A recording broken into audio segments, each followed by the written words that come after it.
tardes, profe. Buenas tardes, profe. Ya, bueno.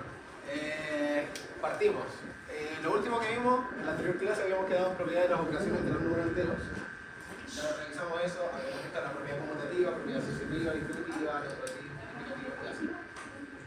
Siguiente parte de este capítulo, capítulo 1. Criterios de divisibilidad. Los criterios de divisibilidad son reglas que sirven como estrategia para cuando uno quiere dividir un número y no sabe si puede llegar a dividir por 2, por 3, por 4, por qué números se puede llegar a dividir. Los criterios de divisibilidad entonces son reglas que uno aplica para saber si cierto número puede dividir a otro. Es decir, como dice acá, para terminar de manera rápida, si un número es divisible por otro número, podemos usar los criterios de divisibilidad. Un número será divisible por 2 si su último dígito es par. Eso me imagino que ya lo sabían, es bastante obvio. Si un número termina en 0, 2, 4, 6, 8, es divisible por 2. ¿Sí? Cualquier número par es divisible por 2. Por 3, este es menos conocido, igual es bien útil. Si la suma de los dígitos es un múltiplo de 3. Es decir, si por ejemplo yo tengo el número 576 y no sé a simple vista si lo puedo dividir por 3, lo que hago es sumar sus dígitos, 5 más 7 más 6, y si el resultado es divisible por 3, entonces el número original también lo es. En este caso, 5 más 7 es 12, más 6, 18. Y 18 es divisible por 3, porque 18 dividido 3 es 6, lo resto 0. Por ende, el número 576 también es divisible por 3. 4. Para dividir por 4, o sea, saber si podemos dividir por 4, hay que fijarnos si los dos últimos dígitos del número que queremos ver forman un múltiplo de 4 o son ceros. Con el mismo ejemplo, si nosotros agarramos el número 576 y queremos ver si es divisible por 4, agarramos los últimos dos dígitos, que en este caso son 7 y 6, juntos son 76, y vemos si es divisible por 4. Podemos ver que sí. Y si no lo tienen claro, por ejemplo, pueden agarrar el 76, dividirlo por 2, como es par, sabemos que es divisible por 2, hacemos la división, 38. Y luego 38 vemos de vuelta si es divisible por 2, que como también es par, sí se puede, que da 19. Todo esto para saber que, bueno, como 76 sí era divisible por 2, o sea, por 4, perdón, como era divisible por 2 veces, es divisible por 4. Y solo con saber eso ya vamos a saber que 576 también es divisible por 4.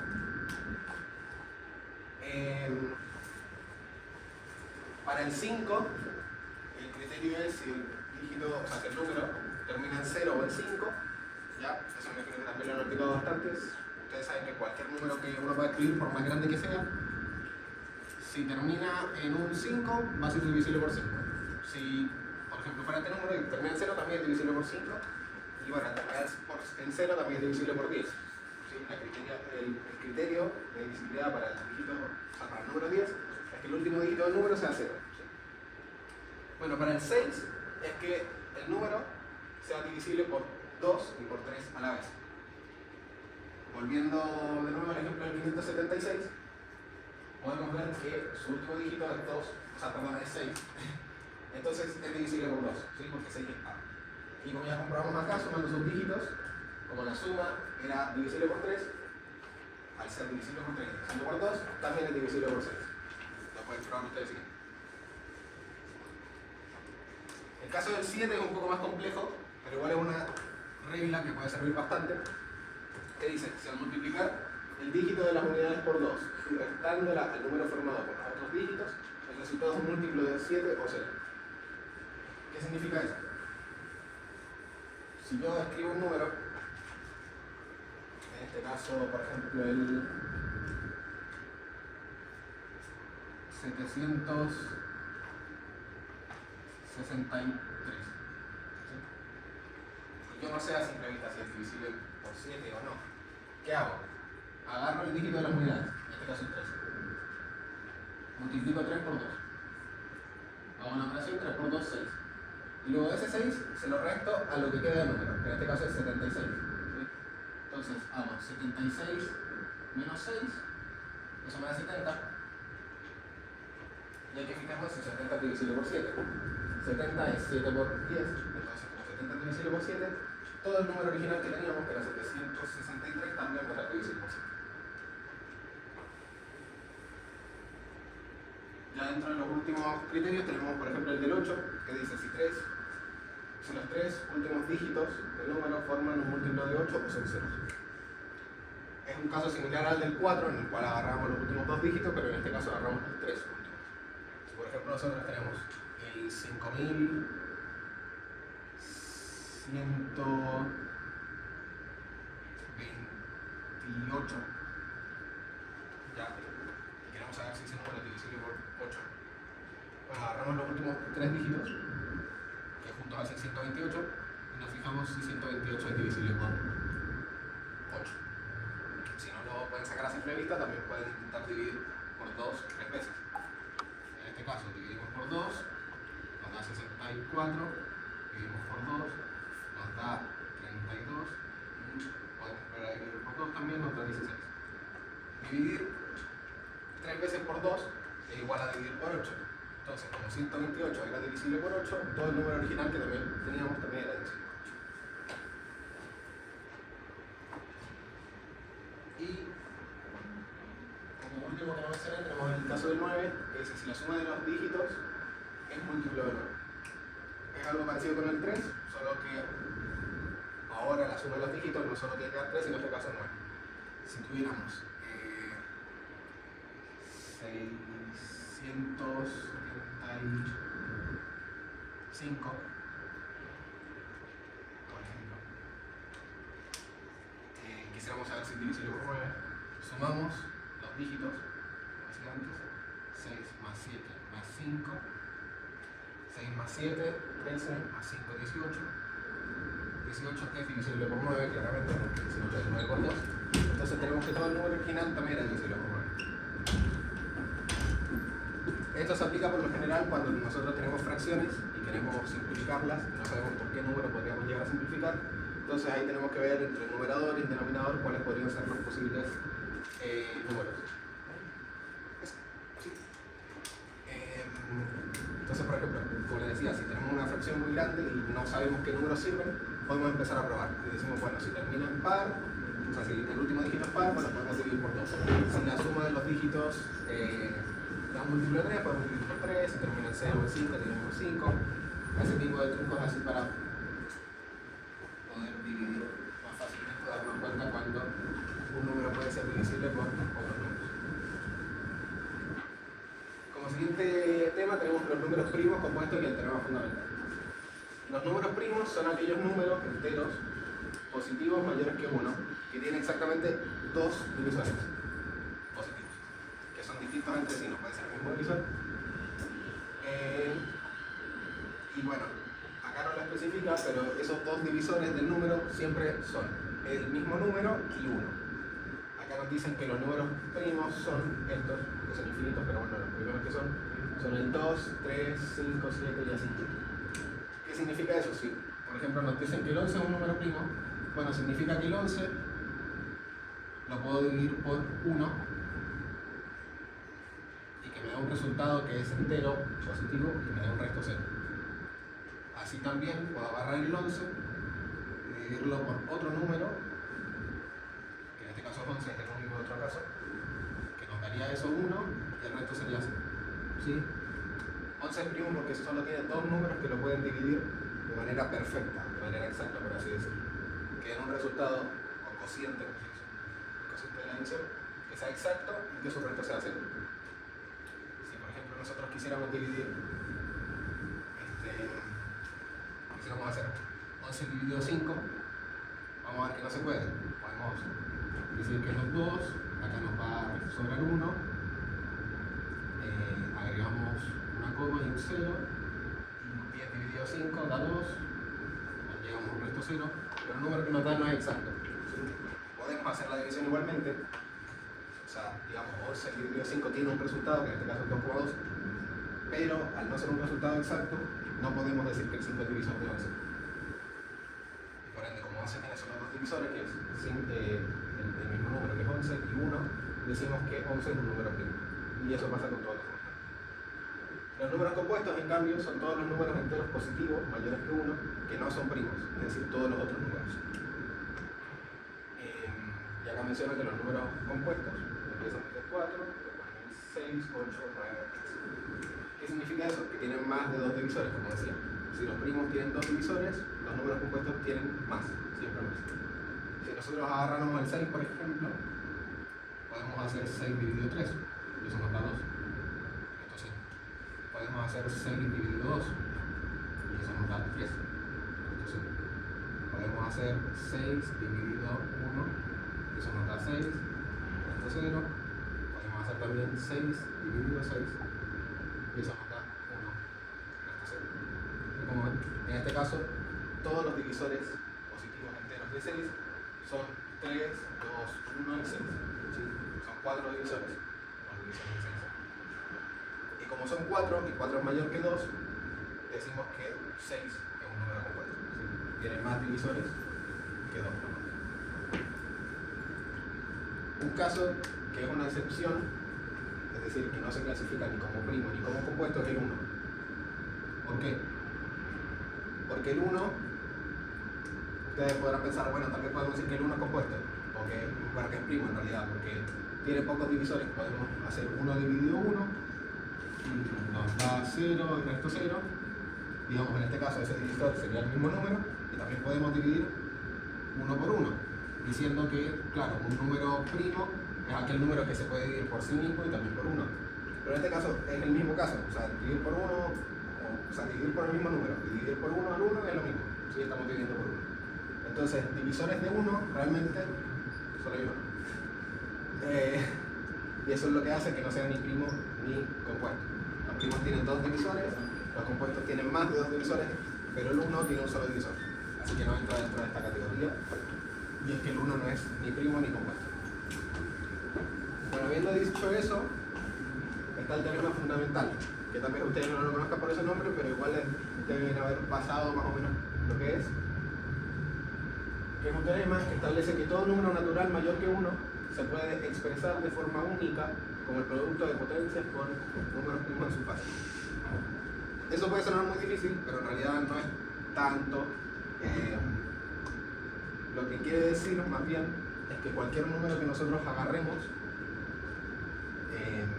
lo podemos expresar como multiplicación de números primos. ¿Sí?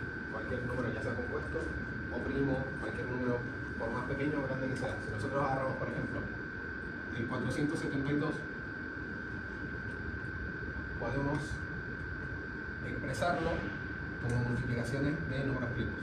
Si nosotros, habiendo ya pasado las reglas de divisibilidad, por ejemplo, como terminan 2, podemos decir, bueno, uno de los divisores del 472 es 2. Podríamos decir también que es como un factor, ¿sí? ¿Y qué número multiplicado por 472? Nos da 472, bueno, son 236. Luego, 236 también lo podemos ir dividiendo, podemos decir que de nuevo se puede dividir por 2, y que el otro factor, en este caso, sería 118. 118 nos damos cuenta que también es par, entonces lo podemos volver a dividir por 2. 2 por algún número que nos dé 118, bueno, en ese caso el número tiene que ser 59. Ahora, sigo teniendo el 59 y así. Por ejemplo, si no sé si es divisible por 3, hago las sumas. 5 más 9 da 14, no es divisible por 3, entonces. Divisible por 7 tampoco es. Divisible por 6 tampoco. Creo que 59 es primo, puede ser. ¿Me confirman? No sé, 59 es primo.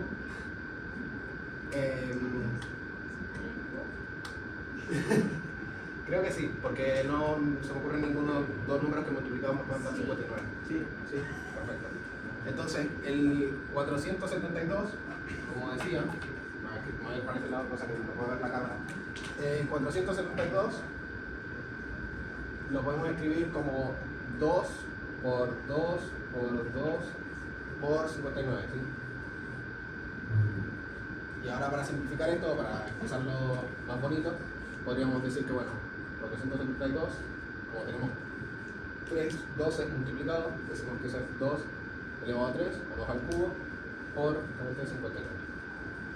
Y así que como 2 al ser primo y 59 al ser primo también, obtenemos la descomposición en números primos de 474. Que es justamente lo que se explica acá. Empieza a dar la descomposición prima de 90, por ejemplo, que se puede hacer con una tabla o se puede hacer así también, que es el diagrama de árbol que es lo que les estaba mostrando acá. Que es básicamente ir buscando dos números que multiplicados desde el número de arriba hasta llegar con números primos. Una vez que llego al 2, por ejemplo, ya no puedo seguir dividiéndolo porque es primo. Entonces sigo con el otro número y así hasta llegar a unos números primos que nos den así la descomposición. Eso. Mínimo común múltiplo y máximo común divisor. Dice acá, el mínimo común múltiplo, abreviado como MCM, de dos o más números, es el menor entero positivo que es múltiplo común de dichos números. A continuación se manejan los métodos, bla bla bla, para obtener el mínimo común. Bueno, dice acá también que se puede hacer tabla de composición prima. En fin, básicamente ponen dos números acá, por ejemplo, el 90 y el 24, obtienen la descomposición prima de cada uno, ¿sí?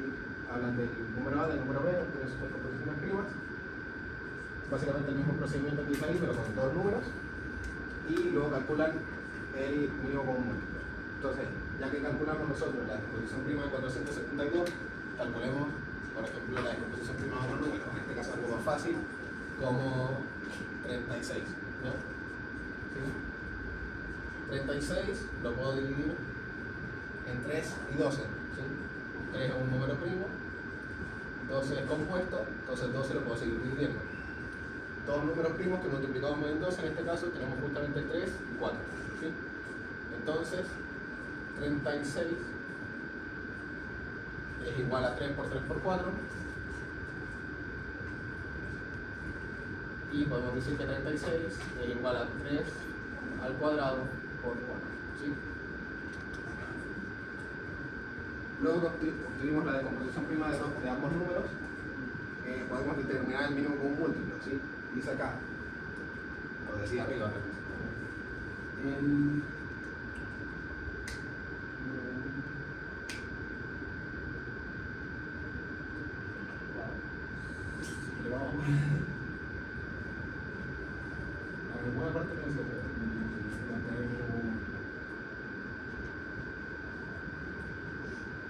bueno, pero básicamente agarrar de estos números primos que tenemos, ya que tenemos la descomposición de ambos números, aquellas bases a su mayor exponente. Es decir, por ejemplo, acá tenemos base 2, tenemos base 59, tenemos base 3, tenemos base 4. En este caso el 1 se repitió. Y podríamos decir nosotros entonces que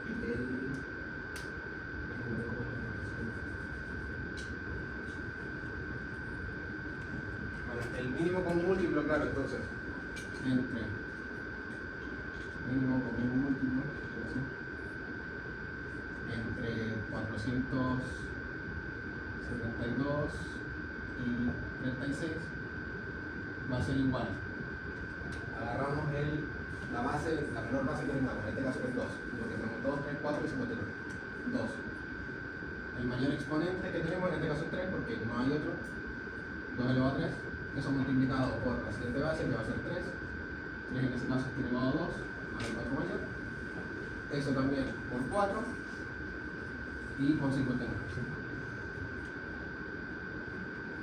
Entonces ahí tenemos el mínimo común múltiplo entre 472 y 36. Ustedes si quieren lo pueden desarrollar. Esto va a dar igual a 8 por 9 por 4 por 59. Voy a hacer acá 8 por 9, 72. 4 por 59, 236, si no me equivoco. Y bueno, 52 por 236 sería lo mismo que decir acá.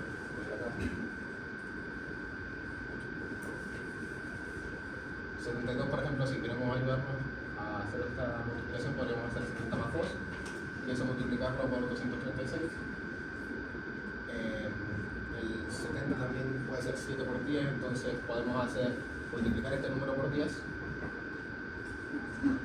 y multiplicarlo 7 veces, más 2 veces ese número, que eso ya es un poco más fácil, es 472. Luego 7 para este número, me fue un poco a la cresta, pero bueno, es para calcular el número. 7 por 2360, que son 14.000, y 2100, 16.100 y 16.560. No, 16.520, más 472, y ahora queda hacer la suma entre esos dos números, 992. ¿Está bien? Ya, entonces calculamos que el mínimo común múltiplo entre 472 y 36 era 16.992. Seguramente nunca le vayan a preguntar un número tan grande como ese, pero bueno, ya saben cómo se hace.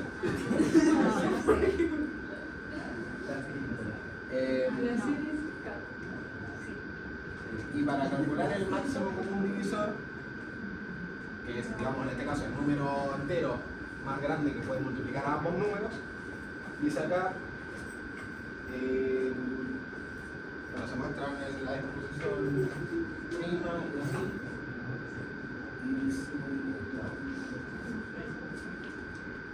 Bueno, acá dice cómo se hace, dice, bueno, descomposición prima, desarrollar la descomposición prima de todos los números y multiplicar solo los factores primos comunes que aparezcan en los números, elevados cada uno al menor exponente que tengan la descomposición.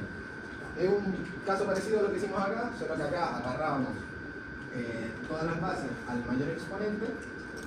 En este caso nos pide que agarremos las bases que sean comunes al menor exponente. Sí, pero como vemos que acá tenemos base 2, base 30, o sea 59, base, bueno ya lo borré, pero el 36 era con base 3 y base 4. Como no se repite ninguna de las bases, sí, podemos decir que el máximo común divisor entre 472 y 36 es 0. No hay ningún número que pueda dividir a esos dos de manera que se simplifiquen más. Si nosotros, por ejemplo, ahora sí hay el 2. Ah, espérense, uy, me equivoqué. Antes, cuando había dicho que el 36, disculpa el error, cuando había dicho que el 36, sí, lo podía dividir como 2 al, no, 3 al cuadrado por 4, sí, me olvidé, perdón, el 4 compuesto, entonces el 4 lo podemos hacer en 2 por 2, y eso es lo mismo que 3 al cuadrado por, bueno, 2 por 2, lo cual es igual a 3 al cuadrado por 2 al cuadrado, ¿sí? Ahí está la descomposición correcta, antes me había equivocado porque el 4 es compuesto. Entonces ahora sí, cuando hagamos el máximo común divisor,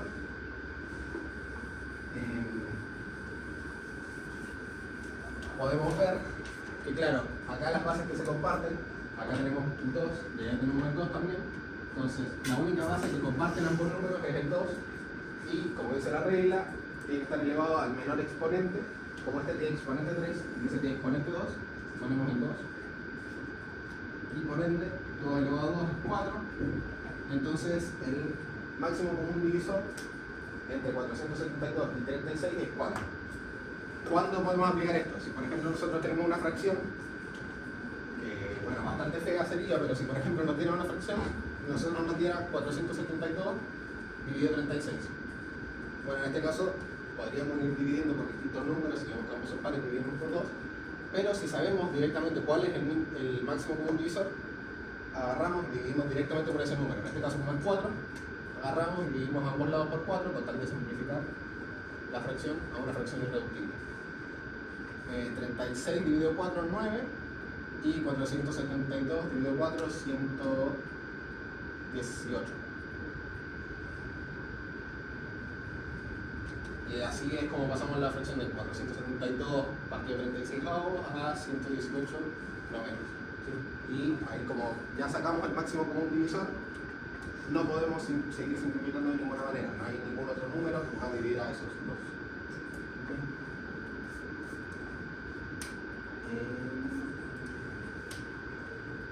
No, esto lo pone como contenido, pero la verdad es un poco más como sentido común. Nos dice cómo evaluar, Claro. nos dice cómo evaluar expresiones, ¿sí? Cuando nosotros nos hacen una pregunta y nos dan el valor de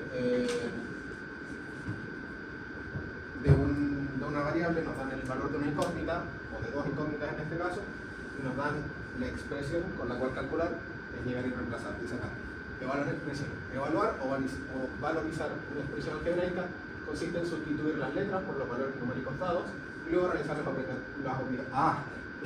operaciones indicadas. Perdón. Entonces nos dicen, si m es igual a menos 4 y n es igual a menos 1, entonces el valor de la expresión mn menos m al cuadrado es el siguiente. Lo voy a desarrollar yo por mi cuenta, pero voy a hacer lo mismo, ¿sí?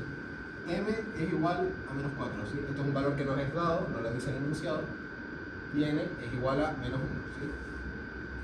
Y a nosotros nos piden calcular el valor de la expresión m n menos m al cuadrado, ¿sí? Como nosotros ya sabemos directamente el valor de cada una de las incógnitas presentes en la ecuación, o en la expresión, llegamos y sustituimos, como dice el enunciado. Menos 4, o sea, m es menos 4, ¿sí? Entonces, menos 4, ¿por qué? Por n en este caso es menos 1, cuidado acá con los signos, en este caso ambos son signos negativos, entonces, m por n es menos 4 por menos 1, ¿sí?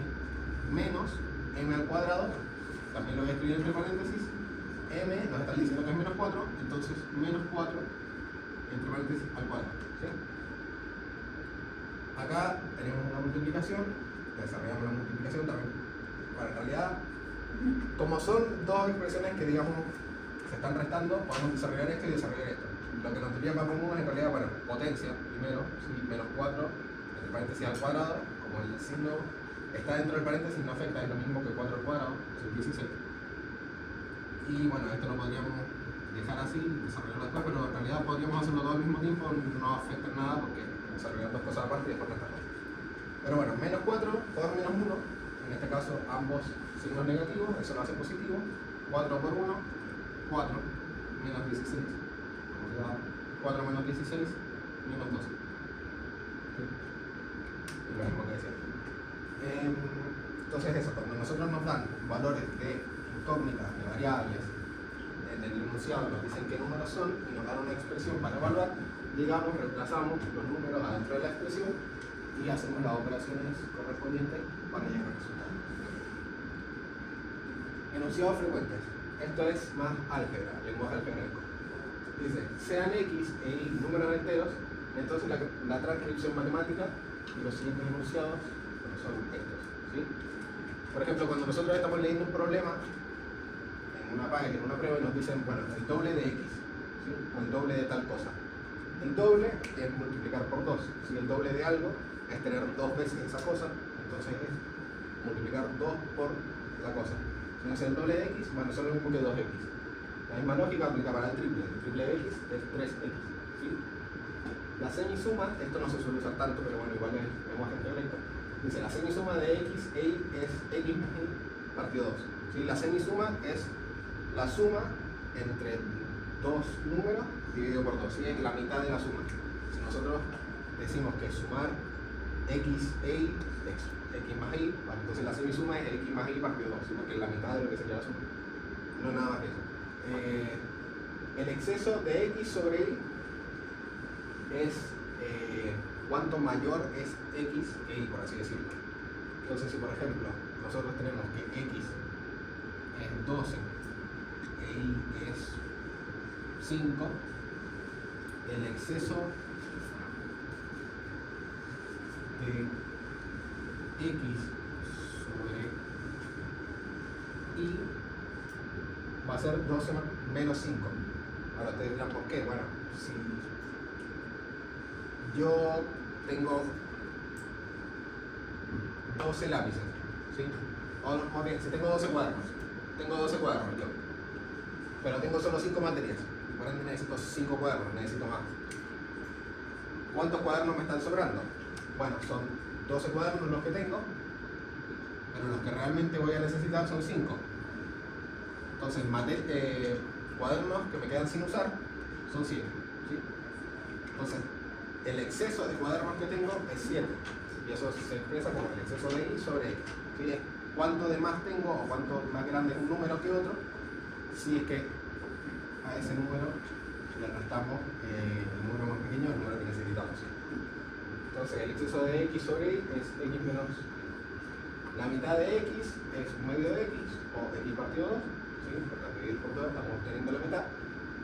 El sucesor de x es x más 1, ¿sí? Eso es básicamente cuando nosotros tenemos en la recta numérica un número, cualquiera, x. Bueno, si tenemos en la recta numérica x, nosotros queremos saber cuál es el número que viene después, ¿sí? Sumando de 1 en 1. Bueno, el número que vendría después, por más que nosotros no sepamos cuánto vale x, podemos igual escribirlo como x más 1, ¿sí? El número que tenemos que es x, le sumamos 1, tenemos el número que es el siguiente, el número que viene después de la recta numérica, que se llama sucesor. Y lo mismo para el otro lado, si nosotros restamos 1, obtenemos el antecesor de x. ¿Sí? El número que vendría antes que x en la recta numérica es x menos 1. ¿Qué es lo que dice acá? El sucesor de x es x más 1, el antecesor de x es x menos 1. ¿Sí? Un número par se expresa como 2x, ¿sí? Siendo x un valor entero.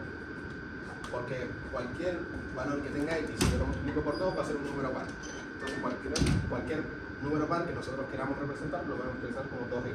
¿Sí? Un número impar es 2x menos 1. ¿Sí? Si decimos que 2x es par, bueno, el antecesor de 2x y el sucesor de 2x van a ser impares, ¿cierto? Entonces, un número impar es 2x menos 1 o también 2x más 1, siendo x un valor entero. Dos pares consecutivos son 2x y 2x más 2. ¿Ya? ¿Esto por qué? Ya dijimos que un número par es 2x. ¿Sí? Entonces, vuelvo a la recta numérica. Si yo tengo un valor que es par, que es 2x. ¿Sí?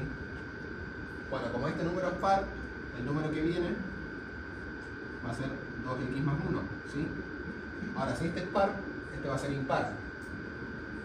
Y el número par que vendría después sería, bueno, a ese número sumarle 1, ¿sí? Porque este es impar, si le sumamos 1 va a terminar siendo par. Entonces 2x más 2, en este caso ya tenemos 2x más 1, más 1 otra vez sería 2x más 2. Entonces, para cualquier número par que nosotros tengamos, el siguiente número par que va a haber va a ser ese número más 2. O sea que no queremos representar un número par como 2x, el siguiente número par va a ser 2x más 2. Y por ende dice que dos pares consecutivos, es decir, dos pares que están seguidos uno después del otro, serían 2x, ya que es la manera de representar un número par, más, o sea, bueno, y 2x más 2. ¿Sí? Bueno, voy a decir. Dos números impares consecutivos son x más 1 y x más 3. La misma idea. Si nosotros teníamos un número impar acá, que es x más 1, el número impar que vendría después sería 2x más 3. ¿Sí? Tenemos un número impar, el que vendría sería par, el que vendría sería el par de vuelta. Entonces, un número impar y el consecutivo, el que vendría después, sería representado como 2x más 1 y 2x más 3. El cuadrado de x es x elevado a 2. ¿Sí? Me imagino que eso lo maneja. Bueno, y esto no lo estaba mencionando, pero bueno, son ejemplos numéricos de lo que mencionaba acá con álgebra para todo ese tipo de expresiones.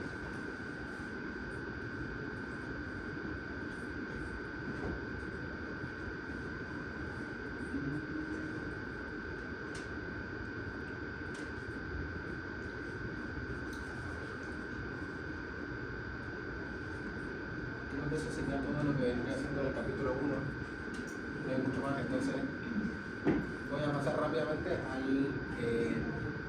mini control que tiene usted, al mini control 1. Vamos a ver los ejercicios y posteriormente empezaremos con el capítulo 2.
fíjense en el control mini número 1, lo deberían tener todos ustedes si no tienen.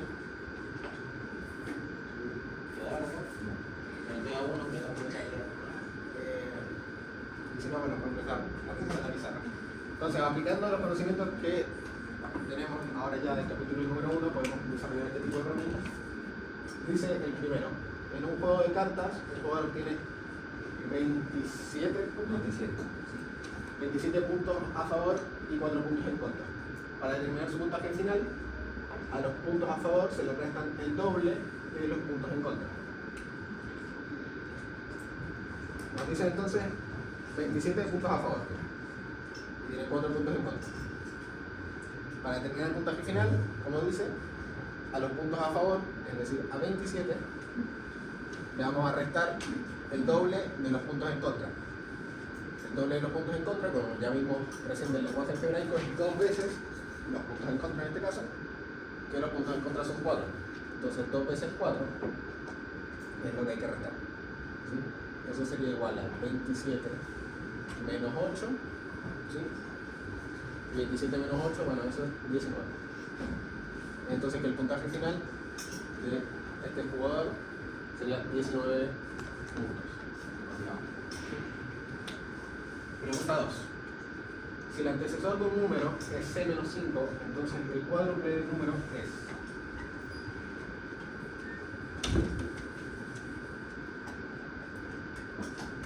El antecesor es c menos 5.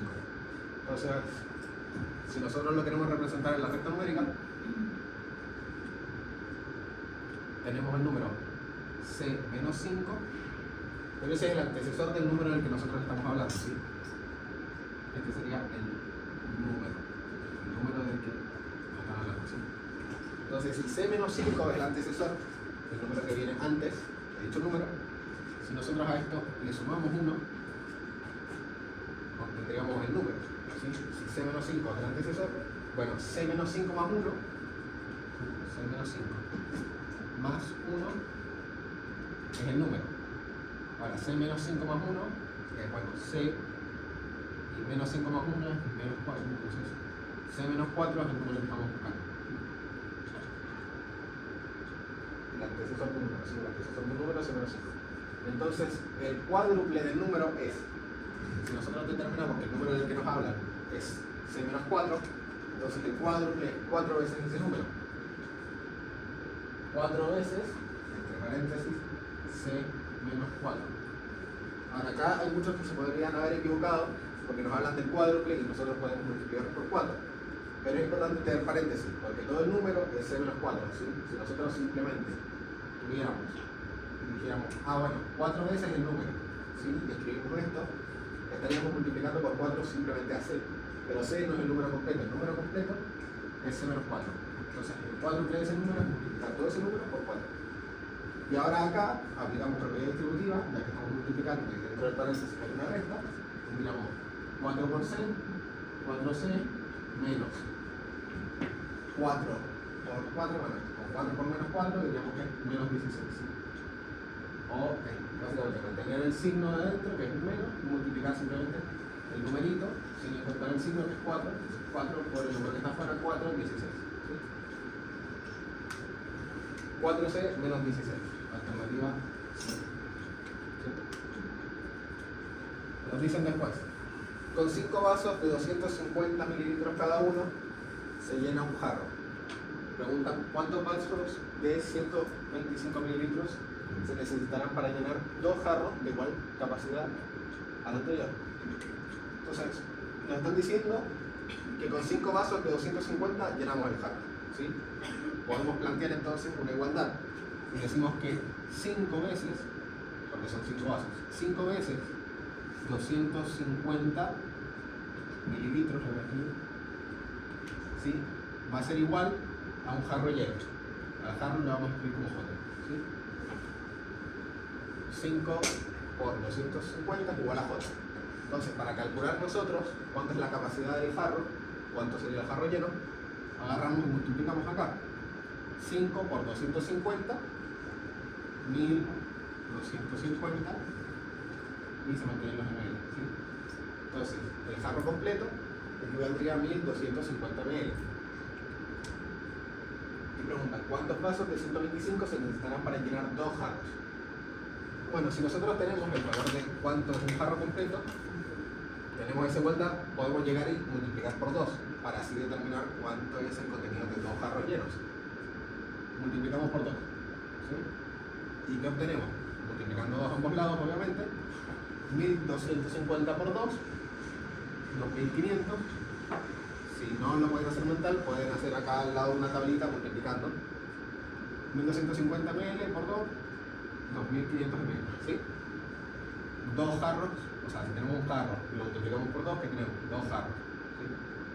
Entonces, 1250 ml es igual a 2 jarros. Y como decía, preguntan cuántos vasos de 125 se necesitan. Entonces, tenemos vasos de 125, nos están diciendo ahora, 125 ml. Si nos preguntan cuántos de esos necesitamos, o también podríamos decir por qué número hay que multiplicarlo por qué número X, para que esa cantidad sea igual a 2 jarros. ¿Sí? Esa cantidad tiene que ser igual a 2 jarros. ¿Sí? Ahora ya determinamos cuánto es el valor en mililitros de 2 jarros, entonces podemos llegar y reemplazar eso. 2 jarros, ya calculamos que es 2500 ml. Y ahora para despejar X,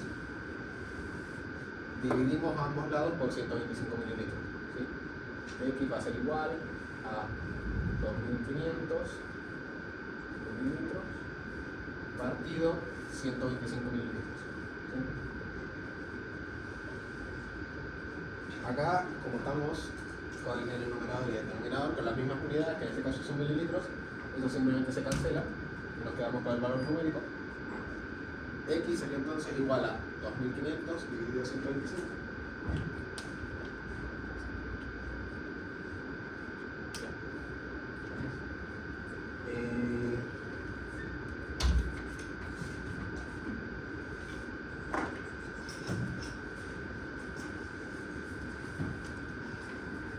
Me dicen que para la lista que se vayan anotando en esta hoja, anoten su nombre y curso nada más y vayan pasando la hoja por ustedes. Bueno, decía entonces, para obtener el valor de X, es decir, cuántos pasos de 125 necesitamos, vamos a dividir 2500 en 125. Lo que nos da 20. Si ustedes, por ejemplo, no supieran hacer la división directamente, agarran y hacen 2500 dividido 125 y ahí van viendo número por número, no sé, por lo general yo lo hago mental, pero es que bueno. Por ejemplo, otra manera en que pudiéramos determinar esto, que a mí se me ocurre, es si lo escribimos como fracción. Bueno, ya está escrito como fracción en realidad, pero bueno, nos voy a escribir acá de vuelta. 2500 dividido 125. Vemos que 2500 termina en 0 y 125 termina en 5. Y como vimos antes en la criterio de divisibilidad, podemos saber que ambos números son divisibles por 5. Entonces, dividimos por 5, dividimos por 5. ¿Qué nos va a dar eso? 2500 dividido 5, 500. 125 dividido 5, 25. Y acá nos vuelve a avanzar que arriba tenemos un número que termina en 0 y acá abajo termina en 5. Podemos volver a simplificar por 5 entonces. ¿Sí? 500 dividido 5, 100. 25 dividido 5, 5. Ahora, acá de nuevo podemos volver a simplificar. Termina este número en 0 y este número termina en 5. Podemos llegar a simplificar por 5 entonces. 5 dividido 5, 20. 5 dividido 5, 1. Ahora, escribir un número como fracción con el denominador 1 es lo mismo que escribir simplemente el numerador, en este caso 20. ¿Sí? Y así es como, si nosotros tenemos una división de números, la podemos expresar como fracción, y simplemente simplificando podemos llegar al valor irreductible, o por así decirlo, en este caso al valor entero que da. Y obtenemos que X tenía que ser 20, lo que significa que para llenar 2 jarros de igual capacidad de este tipo de jarros, tendremos que tener 20 vasos de 125 ml.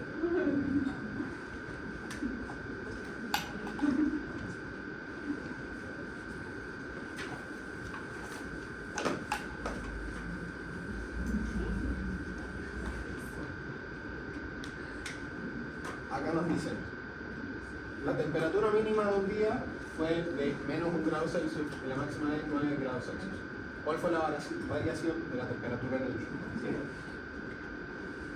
La variación es, como dice el nombre, cuánto varía un término con otro, cuál es la diferencia entre ambos términos. Entonces, nos están diciendo que la mínima es igual a menos 1 grado Celsius, la máxima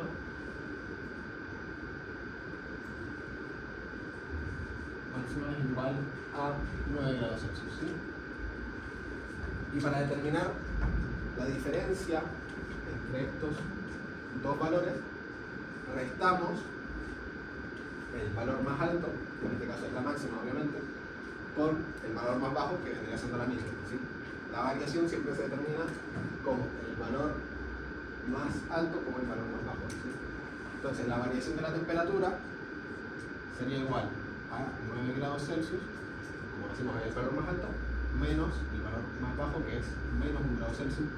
Cuidado acá, como esto tenía un menos, pero estamos restando, el menos es el signo de la operación, pero entre paréntesis va acá la temperatura que nos indica, que es menos 1 grado Celsius, ¿sí? Entonces 9 grados Celsius menos 1 grado Celsius, bueno, menos con menos es más, ¿sí? Entonces podríamos escribir esto como 9 grados Celsius más 1 grado Celsius, y 9 más 1 es 10, entonces 10 grados Celsius. Acá si quieren se pueden despreocupar un poco de la medida, que en este caso es los grados Celsius. Basta con simplemente fijarse en los valores numéricos, ¿sí? La máxima es 9, la mínima es menos 1, 9 menos menos 1, eso es 10. Y al final podemos agregar los grados, que en este caso es la medida que nos están indicando para obtener la respuesta, ¿sí? Respuesta C, o sea, alternativa C. Y por último, dice acá para la pregunta 5, lo voy a escribir más grande, tenemos entre paréntesis menos 5 más menos 3 por 7 dividido 2 menos 2. ¿Sí? Y nos piden obtener cuál sería el resultado de esa operación, ¿sí? Acá, bueno, por orden de operaciones, siempre realizamos primero los paréntesis, ¿sí? En este caso hay dos tipos de paréntesis, por así decirlo, están los corchetes, están los paréntesis que son más redonditos, pero todos son iguales. Entonces partimos resolviendo este paréntesis, ¿sí? Y dentro del paréntesis nos damos cuenta que hay una suma, porque acá hay un más, está sumando eso con eso, pero este término se está multiplicando. Entonces dentro del paréntesis, al tener una multiplicación y una suma, hacemos primero la multiplicación, ¿sí? El menos 5 se queda igual y multiplicamos estos dos números. Menos 3 por 7 nos queda en este caso menos 21. Acá es el más para aclarar que era la suma, pero en realidad pueden llegar y escribir directamente menos 21. ¿Sí? Y eso dividido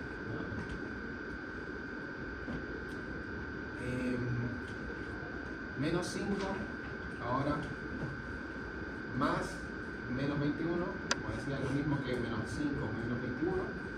¿Sí? Y eso dividido menos 2, menos 5 menos 21, menos 26. ¿Sí? Se pueden apoyar acá también si quieren de la ayuda mental de pensar en la recta numérica y pensar, bueno, si yo me paro en el menos 5, me muevo 21 puestos hacia la izquierda, ¿y qué número termino? En este caso es el menos 26. Y eso habría que dividirlo en menos 2. Acá ya en este caso da lo mismo paréntesis, menos 26 dividido menos 2. Que como ambos números son negativos, es exactamente lo mismo que escribir 26 dividido 2. Si lo quieren pensar como fracción, también menos 26 dividido menos 2, o por así decirlo, cancelar los signos negativos, y esto va a ser igual a 26 partido de 2. División de dos números negativos es lo mismo que división de los valores absolutos de esos números. Entonces menos 26 dividido menos 20, o sea, menos 26 dividido menos 2 es lo mismo que 26 dividido 2, que son 13. Alternativa B. ¿Dudas, consultas, nada? ¿Comentarios?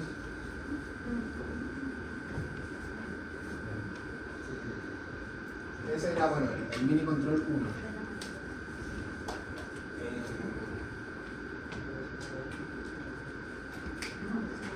Las alternativas correctas, por si alguien se quedó con dudas, entonces eran 1A, 2C, 3C, 4C y 5B.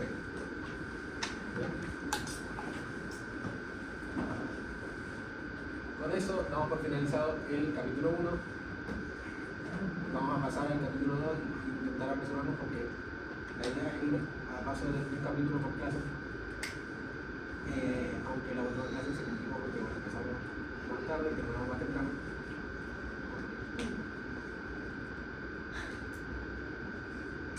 Vamos entonces al capítulo 2, que en realidad es bastante parecido al 1, entonces habiendo incluido funciones, cómo simplificar y todo eso, vamos a ver que realmente no tiene mucha más complejidad, simplemente unos conceptos más.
Estaba intentando descargar el PDF, pero no sé por qué no se quiere descargar, así que bueno, lo vamos a ver acá.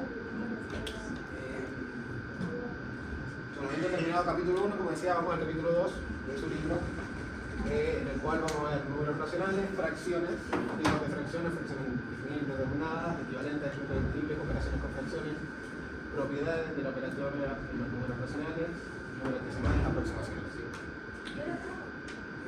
Es menos contenido que en el capítulo 1, así que bueno, espero que podamos adelantarnos posibilidades de esta clase y ojalá terminarlo.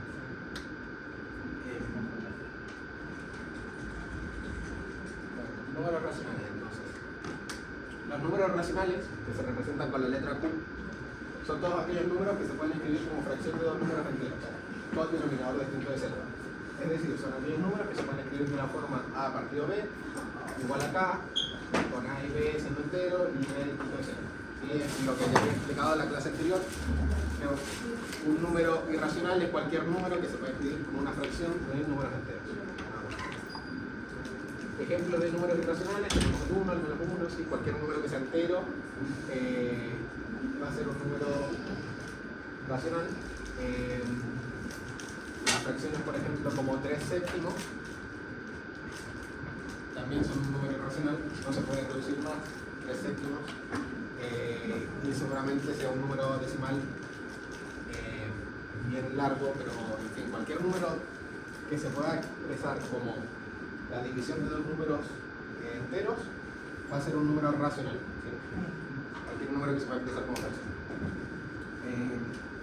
Algunos ejemplos que no son racionales, que de esto ya hablamos en la primera clase, por ejemplo el raíz de 2. Raíz de 2 no lo puedo expresar como fracción, Porque podría yo, por ejemplo, escribir raíz de 2 partido 1. ¿Sí? O podría escribir 2 raíz de 2 partido 2. ¿Sí? Pero por más que lo pueda escribir como fracción más o menos, y que el denominador sea un número entero, si el numerador no es entero, entonces no se puede clasificar como racional. ¿Sí? En este caso, raíz de 2 es irracional y por más que intente seguir amplificando, simplificando, escribir de distintas maneras o aproximaciones, como no lo podemos escribir como fracción de los números enteros, clasifica como irracional. ¿Sí? Fracciones que tenemos, tipos de fracciones. ¿Sí? Está la fracción propia, en la cual el numerador es menor que el denominador, es decir, el numerito de arriba, si le ponemos por ejemplo 6, que sea menor que el número de abajo. ¿Sí? Por ejemplo, 6 octavos, que esto igual se puede simplificar, podrían expresarlo como 3 cuartos. En cualquiera de sus formas, por más que lo amplifiquen o lo simplifiquen, es una fracción propia. El número de arriba es más chico que el número de abajo. Fracción impropia es el caso contrario, por así decirlo, en el cual el número de arriba va a ser más grande que el de abajo. Si por ejemplo nosotros tenemos 9 céntimos, podemos describir que 9 céntimos es fracción impropia. ¿Sí? Por más que lo amplifiquemos, va a seguir siendo fracción impropia también. Y un caso especial también es una fracción impropia cualquier división de dos números iguales. Si yo tengo, por ejemplo, 5 dividido 5, si bien el número de arriba no es más grande que el de abajo, con el hecho de que son iguales, basta también para decir que es fracción impropia. Como dice acá, A partido de B es fracción impropia si el valor absoluto de A es mayor o igual que el valor absoluto de B. Y esto, como habla de valor absoluto, también aplica para números negativos. Si yo tengo menos 9 partido 4, eso es una fracción impropia también.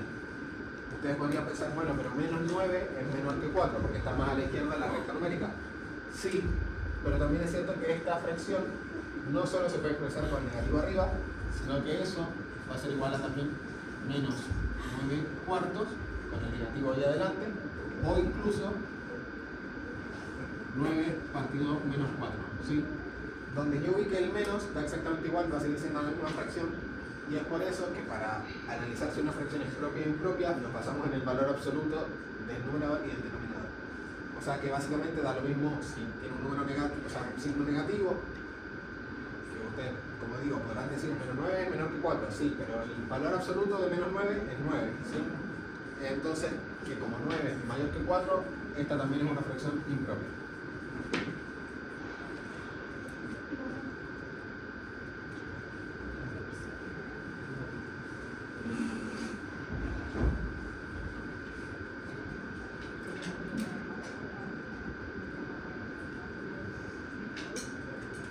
Bueno, acá habla también de fracción decimal, que sería cualquier fracción en el cual el denominador sea potencia de 10, es decir, cualquier número partido 10, cualquier número partido 100, cualquier número partido 1000 y así. Pero bueno, más importante esto, fracción mixta o número mixto. Nos dice que...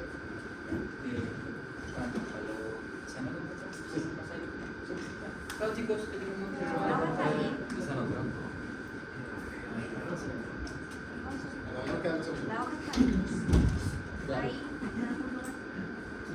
¿Se anotaron todos o hay alguno que no se haya anotado? Ya, entonces, fracción mixta o número mixto. Dice acá, las fracciones impropias pueden escribirse de la forma C en grande A partido B. ¿Qué significa esto? Cualquier fracción impropia, por ejemplo, la misma que nombramos antes, o bueno, en este caso, sí, 9 cuartos, no voy a hacer negativo, 9 cuartos lo puedo expresar como fracción mixta o número mixto. Dice acá, para transformar un número mixto aproximado. Sí, si nosotros tenemos esta fracción y la queremos transformar en número mixto, habría que pensar cuántas veces puedo yo dividir el denominador en el numerador. En este caso hago la división, 9 dividido 4. El 4, ¿cuántas veces entra en el 9? 2. Muy bien. Resto 1. Nos quedamos ahí con el resto. Entonces, como el 9, o sea, el 4 entra 2 veces en el 9, podemos decir que 9 cuartos es igual a 2, porque es 2 enteros, ¿sí? Más un cuarto, ¿sí? Porque nosotros hicimos 9 dividido 2, o sea, 9 dividido 4 nos dio 2, pero resto 1. Entonces ese resto lo escribo en el numerador y mantengo el denominador. El número de abajo se mantiene igual. Y entonces escribimos 9 cuartos es igual a 2 enteros y un cuarto. Que esto se escribe así por notación, pero es básicamente lo mismo que decir 2 más un cuarto. ¿Sí? Es lo mismo, 2 enteros más un cuarto, pero se escribe así, 2 y un cuarto. Y si nosotros, por ejemplo, queremos hacer el caso inverso y tuviéramos 6 y un tercio y queremos pasar eso a una fracción impropia, lo que tendríamos que hacer sería multiplicar el número entero por el denominador, es decir, 6 por 3, y a eso sumarle el numerito de arriba, el numerito que está solo, que en este caso es 1, manteniendo el denominador. ¿Quedó feo el 3? Dividido 3, ¿sí? 6 por 3, 18, 18 más 1, 19, 19 tercios, entonces es lo mismo que 6 enteros y un cuarto, y un tercio. Entonces eso puede pasar de fracciones impropias a números mixtos y de números mixtos a fracciones impropias. Fracciones indefinidas o indeterminadas, acá habla. Esto por lo general no se menciona en la MAE, pero bueno, igual está bien saberlo, que cualquier fracción que tenga denominador 0 se va a definir como una fracción indefinida, ¿sí? ¿Por qué? Porque no tiene resultado.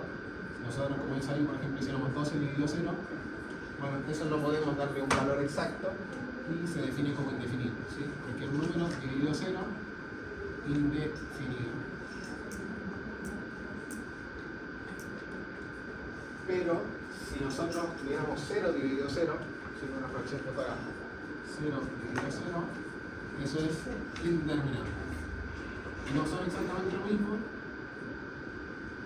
pero lo que importa acá es que, bueno, ninguna de estas dos expresiones tienen un valor que nosotros podamos asignarle, entonces que cualquier número dividido 0 es indefinido y 0 dividido 0 es indeterminado. Y si ustedes quieren hacerlo en su calculadora, seguramente les dé error, les dé indeterminado, cualquier cosa, es una operación que no se puede hacer.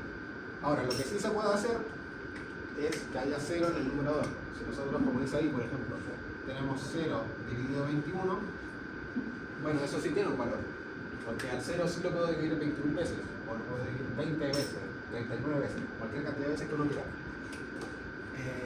Pero por más que yo lo divida, o por más que yo lo multiplique, el 0 siempre va a dar 0, y entonces que 0 dividido cualquier número da 0. Y eso sí tiene un valor exacto, y sí se puede calcular. ¿Sí?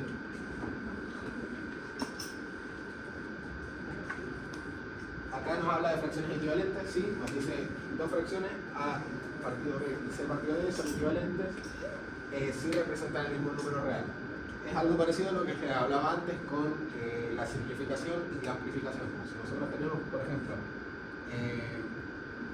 3 séptimos, la fracción 3 séptimos, para encontrar, por ejemplo, una fracción que sea equivalente, podríamos amplificar esto por 2, lo tendríamos 3 por 2, 6, 7 por 2, 14. ¿Sí?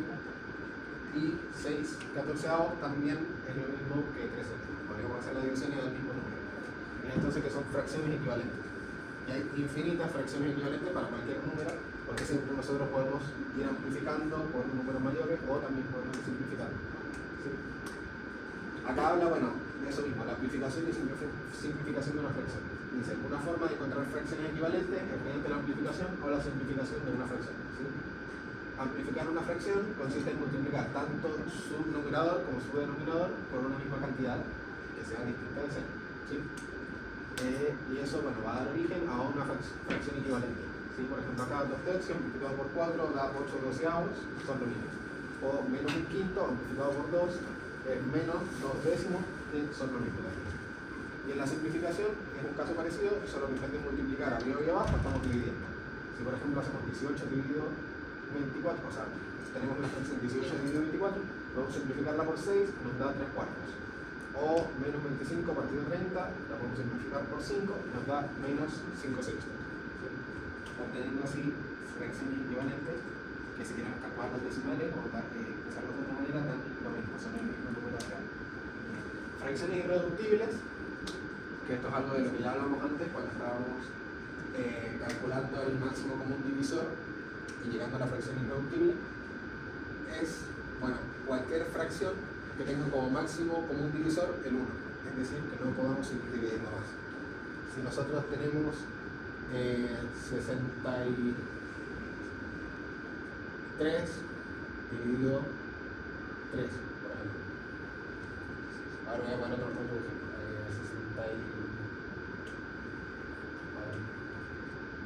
67. Ya. Tenemos 14 partido 8. ¿Sí? Esa fracción, 14 octavos. Y queremos encontrar si es irreductible o no. Bueno, si fuera irreductible, no podríamos dividir a ambos números por algún otro número entero.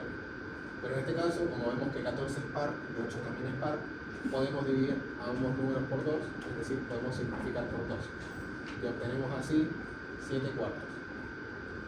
Y 7 cuartos, si nosotros nos damos cuenta, ya no tiene otros números por los cuales se pueda simplificar. ¿Sí?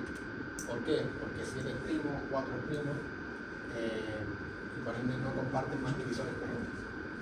Sería básicamente lo mismo que decir que el máximo común divisor entre 7 y 4, el máximo común divisor entre esos dos números es 1. ¿Sí? Ya no podemos seguir simplificando de ninguna manera y por ende llegamos a la fracción irreductible. Bueno, acá habla de operaciones con fracciones, nos habla de adición y sustracción con igual denominador. Imagino que eso ya lo manejan, pero igual lo vamos a pasar.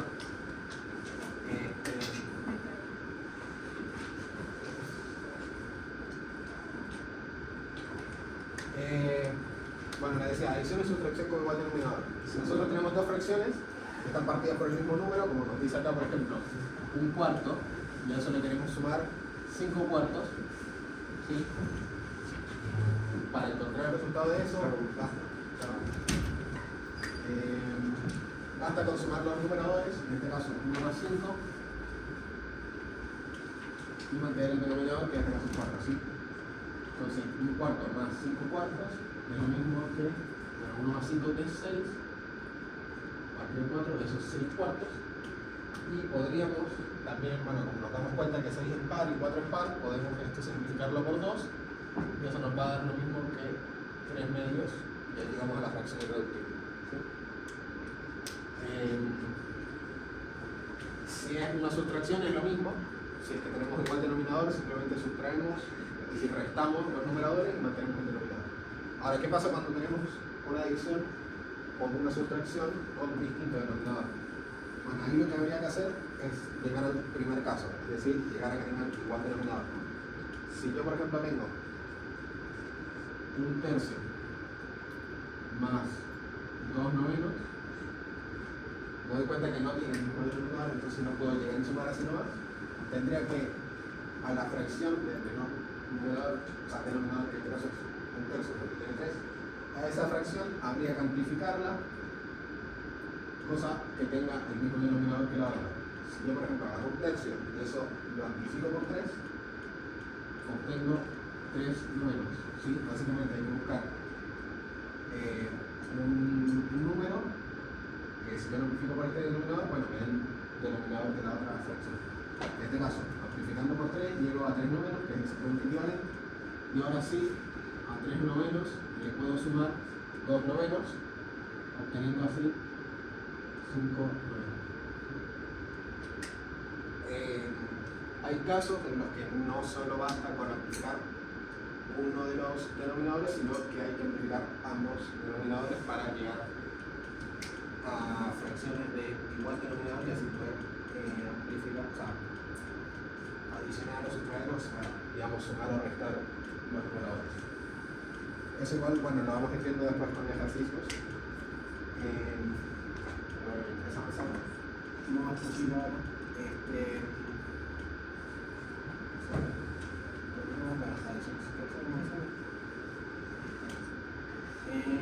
la última cosa para ver, ya que después que nos vamos, que ya son las 3 prácticamente, multiplicación y división de fracciones. ¿Sí? Si yo tengo dos fracciones que se están multiplicando, por ejemplo, 9 medios, multiplicando por 4 tercios, yo quiero encontrar el resultado de eso, basta con multiplicar los numeradores, es decir, 9 por 4, y multiplicar los denominadores, 2 por 3. ¿Sí? 9 por 4, 36, 2 por 3 es 6, la fracción irreductible de eso sería simplificando por 6, y nos damos cuenta que eso es 6 partido 1, lo ponen igual a 6. Última cosa, también para la división es un caso muy similar. Si nosotros tenemos la división de dos fracciones, por ejemplo 3 medios dividido en 2 quintos, ¿sí? Para calcular eso es un paso bastante similar a lo que sería la multiplicación de fracciones, solo que la segunda fracción, digamos, la damos vuelta y así podemos multiplicar. Por ejemplo, 3 medios dividido 2 quintos es lo mismo que 3 medios por esto dándolo vuelta sería el 5 arriba, el 2 abajo, y multiplicando eso, 5 por, o sea, bueno, 3 por 5, 15, y 2 por 2, 4. ¿Sí? Entonces la multiplicación y la división de fracciones son bastante similares, solo que la división habría que dar cuenta, digamos, al segundo factor, bueno, el divisor, y así luego multiplicar numerador con numerador y divisor con divisor. Lo vamos a dejar hasta ahí. Después tenemos propiedades de las fracciones y no mucho más, y ya pasaríamos a la presentación del capítulo 2, que bueno, sería lo que haríamos el próximo viernes, y luego darle con el capítulo 3. Estoy intentando apurar un poco más el paso en las clases, tal vez puedan ustedes sentir que es lento, igual me pueden decir cuáles son sus comentarios, porque claro, son los primeros capítulos. Entonces tienen un contenido que es más simple, pero también quiero que quede bien claro para después no tener problemas más adelante cuando pasemos a ver cosas más complejas. Bueno, mi idea desde el principio sí ha sido como esto, desarrollar el taller en orden y ir desarrollando un capítulo por clase, abarcando tanto el marco teórico, es decir, la teoría, cuál es el contenido, cómo se desarrolla, y luego pasando a la ejercitación. Solo que bueno, estas primeras clases han sido un poco complicadas, tal vez hemos empezado por tener más tarde, hemos tenido un par de problemas, la gente también se suele ir antes, entonces les pido que por favor si pueden llegar a estar a la 1:30, yo también voy a estar listo para empezar la clase a las 1:30 y para las 3 terminar, por favor que se respete el horario. Bueno, yo ahora me estoy pasando por decir esto, pero bueno, la idea es claro que podamos avanzar lo más posible dentro de las clases porque mucho tiempo no hay, entonces para así poder ir abarcando un capítulo por clase. Y bueno, ya la idea sería la siguiente clase, pues terminar el capítulo 2 y empezar y terminar ojalá el capítulo 3 para así ya agarrar el paso de un capítulo por clase. Abarcando también más ejercitación, que tal vez ahora, perdón si se hacen un poco aburridas las clases, que como mucho que hablo yo acá en pizarra o te muestro ejemplos y cosas, me gustaría como pasar más a dar ejemplos, o sea, con preguntas reales. Tengo pensado también mostrarles pruebas oficiales de la PAES y que ustedes también pasen a pizarra, resolver y todo eso, pero para eso quiero primero explicar bien la clase y como los primeros capítulos tienen mucho contenido, me dedico más a explicar, pero después la idea es que sea más o menos mitad de la clase contenido y mitad de la clase ejercitación. Eso.